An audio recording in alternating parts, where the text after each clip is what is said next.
Cat 2022 की exam हो चुकी है एंड आपकी आईएम की डेस्टिनी डिसाइड होगी कि आपकी परफॉर्मेंस कैसी थी उन 2 घंटों में। इसीलिए मुझे इंडियन एग्ज़ाम्स पसंद नहीं है बिकॉज आई डोंट वांट कि एक एग्ज़ाम मेरी डेस्टिनी डिसाइड करे, पर वो कभी और डिस्कस करेंगे। आज हम बात करने वाले हैं कि अगर आपकी एग्ज़ाम अच्छी नहीं गई या आप अपनी परफॉर्मेंस से सेटिस्फाइड नहीं है तो अब आप क्या कर सकते हैं। What next for you and how can you keep your dream alive? We are going to talk about that.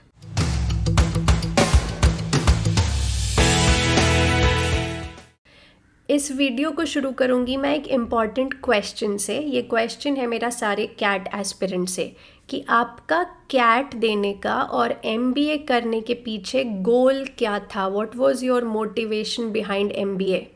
जो मुझे समझ में आता है कि एमबीए का सही गोल ज़्यादातर होता है कि आपको हाई पेइंग जॉब चाहिए, आपको इजी करियर प्रमोशंस चाहिए या आपको very good quality of life चाहिए, राइट।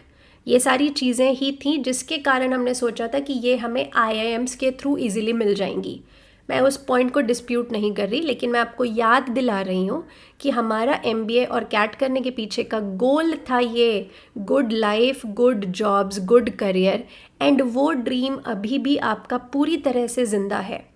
सो अपने आप को याद दिलाइए कि आईआईएम्स हमारा गोल नहीं था। आईआईएम्स के बाद हम लाइफ में क्या करने वाले थे वो हमारा गोल था, क्योंकि कहीं ना कहीं कैंडिडेट्स ये भूल जाते हैं कि हम ये एग्ज़ाम दे क्यों रहे हैं या इस एग्ज़ाम के बाद हमें क्या करना है। तो मैं आपको याद दिलाना चाहती हूँ कि हमारा जो गोल था वो अभी भी पूरी तरह डिस्ट्रॉय नहीं हुआ है, इसलिए हमें पैनिक करने की कोई ज़रूरत नहीं है।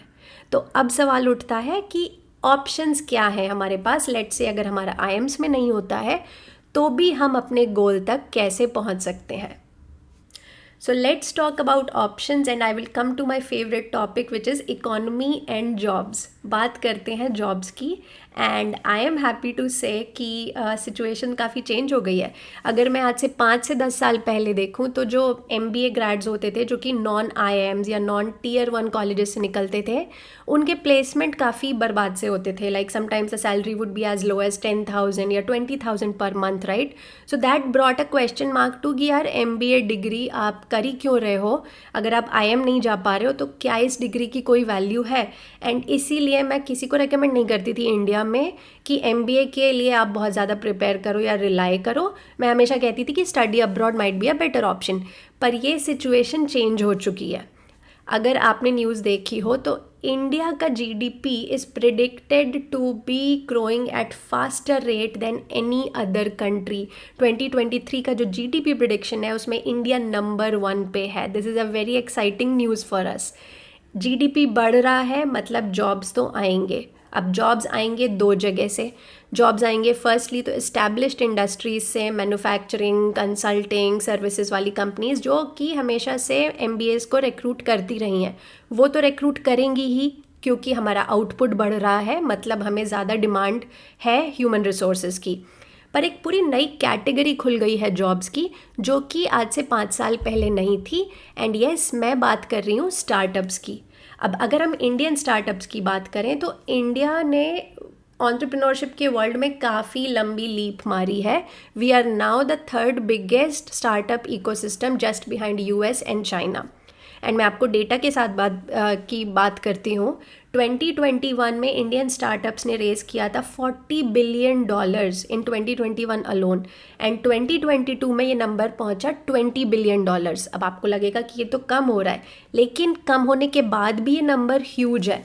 सो इसका मतलब है कि पिछले 2 सालों में इंडियन स्टार्टअप्स ने करीब $60 बिलियन रेज किए हैं। Guys, this is huge money. And ये जो स्लो डाउन आया है फंडिंग में, ये भी इसलिए क्योंकि ग्लोबल एक रिसेशन चल रहा है, एक फंडिंग फ्रीज चल रही है, जिसके कारण जो ग्लोबल वीसी फर्म्स हैं जो कि मेजर सोर्स हैं इंडिया में इन्वेस्ट करने का, for example sequoia, soft bank, tiger global, ये सब ज़्यादा इन्वेस्ट नहीं कर रहे हैं इस साल। लेकिन इसके बावजूद $60 बिलियन एक बहुत बड़ा नंबर होता है। तो जब स्टार्टअप्स को ये पैसा मिलता है तो वो क्या करेंगे, आपको ये पता होना चाहिए कि वीसी स्टार्टअप में इन्वेस्ट करते हैं because they want huge returns. They don't want कि फाउंडर ये पैसा बैंक में रख के एफडी करे उसका, right. They want them to spend this capital and grow the company for maximum potential. तो स्टार्टअप्स को ग्रो करने के लिए क्या करना होता है कि जब वो शुरू होती हैं तब तो वो बूटस्ट्रैप्ड होती हैं, एक बार उन्हें प्रोडक्ट मार्केट फिट मिल गया, उन्हें थोड़ा सा पोटेंशियल दिखा, that is when these VCs come and VCs put a lot of money into these startups and suddenly वो स्टार्टअप को 10x ग्रो करने का टारगेट मिलता है।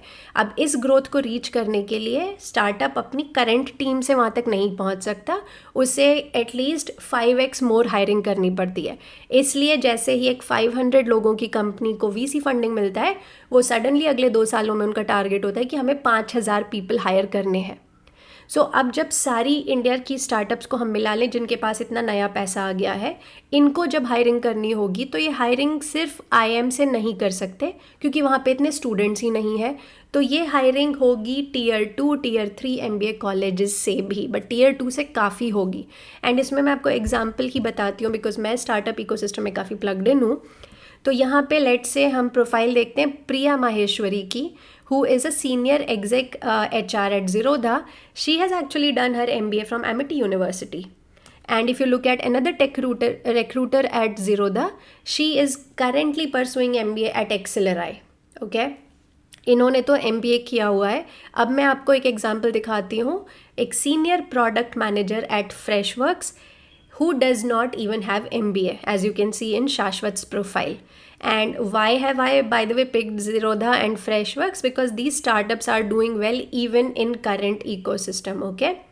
Now the point is, great opportunities are available to grads from Tier 2 MBA colleges like Accelerate and even like institutes like Amity, and of course even to grads in other business courses, not necessarily MBA. So if you're open to working in startups, then I highly encourage you to look at profiles of people like these on LinkedIn and get an idea of कि किस institute से ये लोग higher हो रहे हैं, and those colleges are good enough for you as well. And I would highly encourage you to also explore these non-MBA wale courses, and they can be like, you know, the ones which are relevant to your career goal. For example, आप product management में interested है, there are courses specifically designed for product management, आप वो certification courses भी consider कर सकते हैं। और आप MS in Business Analytics, Data Analytics, इस टाइप के कोर्सेज भी आजकल काफ़ी डिमांड में हैं जिनको आप कंसीडर कर सकते हैं।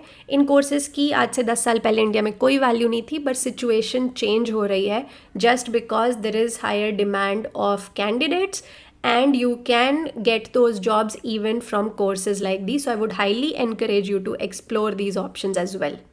But let's say कि आपको तो MBA ही करना है, then I would say कि CAT is definitely not the only option. There are good colleges who are accepting non-CAT scores as well. Here is a compilation of those. Let's check them out. For example, on top we have definitely Accelerate, जिसमें packages हमें दिख रहे हैं 25 lakh per annum on an average. IIFT Delhi with 21 lakh. Symbiosis Pune 19+ lakh, TIS Mumbai, Narsi Monji, and in सब के admission होते हैं exams like ZAT, IFT की खुद की एग्ज़ाम है, SNAP, TISNET, NMAT. Even some of these courses take GMAT scores as well. So there are so many other exams that you can target for getting into colleges like these. And अगर really open है तो I highly suggest there is always GMAT, जिसके through आप India में prestigious institutes like ISB but also institutes abroad को target कर सकते हैं। मेरे साथ बहुत सारे लोग थे, I know a lot of people who have graduated from top 20 schools abroad जिनका CAT में एडमिशन नहीं हुआ था। सो मैं ये कहना चाहती हूँ कि कहानी यहाँ ख़त्म नहीं हो रही है, कहानी तो अभी शुरू हो रही है। आपको सिर्फ ज़रूरत है अपनी आंखें खोलने की और ये सारे ऑप्शंस एक्सप्लोर करने की। अब मैं बात करती हूँ उस टॉपिक की जो हम सब के दिमाग पे छाया हुआ है, that is layoffs and recession. I am not going to deny कि इंडिया में बहुत ले ऑफ्स हुए हैं एंड वो सारे स्टार्टअप्स में ही हुए हैं। अगर हम टेक ले ऑफ्स की ही बात करें तो इंडिया में करीब 15,000 ले ऑफ्स हो चुके हैं 2022 में ही। तो ये जो स्टार्टअप्स जिनकी हम ग्लैमर स्टोरी की बात कर रहे थे, ऑफ कोर्स इन्होंने ले ऑफ्स भी किया है, बट क्या ये सिचुएशन ऑल डूम्ड आउट है? So I want to talk a little bit about layoffs होते क्यों हैं। सो हमने अभी डिस्कस किया कि जब VCs ने काफ़ी पैसा दिया इन स्टार्टअप्स को और उनके ऊपर प्रेशर था ग्रोथ का, सो उन्होंने हायरिंग चालू की। अब क्योंकि टैलेंट की शॉर्टेज है मार्केट में, तो जो अच्छे लोग थे उन्होंने उनको 50 लाख पर एनम तक की सैलरीज मिलने लग गई, क्योंकि कंपटीशन इतना ज़्यादा था स्टार्टअप्स के बीच में कि उन्हें ये पर्क्स देने पड़ रहे थे अच्छे टैलेंट को हायर करने के लिए। सो अब ये लोग जिनकी 50 लाख का प्लेसमेंट होता है, उनके दिमाग भी थोड़े से ख़राब हो जाते हैं। They started buying BMW, Mercedes, expensive flats and they have huge EMIs right now. अब प्रॉब्लम ये है कि स्टार्टअप्स इनको अभी की स्टेट में 50 लाख कंटिन्यू नहीं कर सकता पे करने का। 20 लाख शायद कर सकता है, पर 50 लाख नहीं कर सकता। पर पे कट तो कोई लेगा नहीं, तो pay cut is not an option. So the only option is कि ले ऑफ करना पड़ेगा। And this is a sad situation both for the startup as well as this candidate. But यहाँ पे हम ये ना भूलें कि ऑलरेडी एक बहुत अच्छा टाइम चल रहा था मार्केट में, इन्फ्लेटेड सैलरीज चल रही थी, एंड जिनको ये सैलरीज मिली हैं उन्होंने काफ़ी पार्टी भी की है उसके बाद। एंड अब जब थोड़ा सा कैपिटल ड्राई आउट हो रहा है तो इन लोगों को बहुत प्रॉब्लम हो रही है। सो आप जब तक ग्रेजुएट होंगे आज से 2 साल बाद, तब तक ये सिचुएशन नहीं होगी, कोई और सिचुएशन होगी। Now I am not saying कि फिर से ले ऑफ्स नहीं होंगे आगे जाके, या फिर से रिसेशन की इशू नहीं आएगी। ऑफ कोर्स आएगी, क्योंकि ले ऑफ्स और रिसेशन साइक्लिकल होते हैं, प्लस स्टार्टअप फंडिंग काफ़ी साइक्लिकल होता है। जब भी मार्केट में बहुत ज़्यादा पैसा होता है, VCs ढेर सारा इन्वेस्ट करते हैं, स्टार्टअप्स ढेर सारा एक्सपेंडिचर करते हैं और बहुत हाई सैलरीज देते हैं। लेकिन जैसे ही कैपिटल मार्केट ड्राई आउट होता है ग्लोबली, तो फंडिंग फ्रीज हो जाती है और फिर यही स्टार्टअप्स हायरिंग फ्रीज, ले ऑफ्स, ये सब चालू कर देते हैं। तो ये सब प्रॉब्लम आगे भी होगी, पर हमें उसके लिए बेटर प्रिपेयर्ड होना है। आप अपने लॉन्ग टर्म करियर ग्रोथ पे फोकस करेंगे, आप कंटिन्यूसली अपस्किल करेंगे अपने आप को, एंड लेट्स से फॉर्चुनेटली अगर हमें भी 50 लाख की सैलरी ऑफर होती है तो हम उसे BMW और मर्सिडीज़ पे नहीं उड़ाएंगे, हम उसे सेव करेंगे, इन्वेस्ट करेंगे।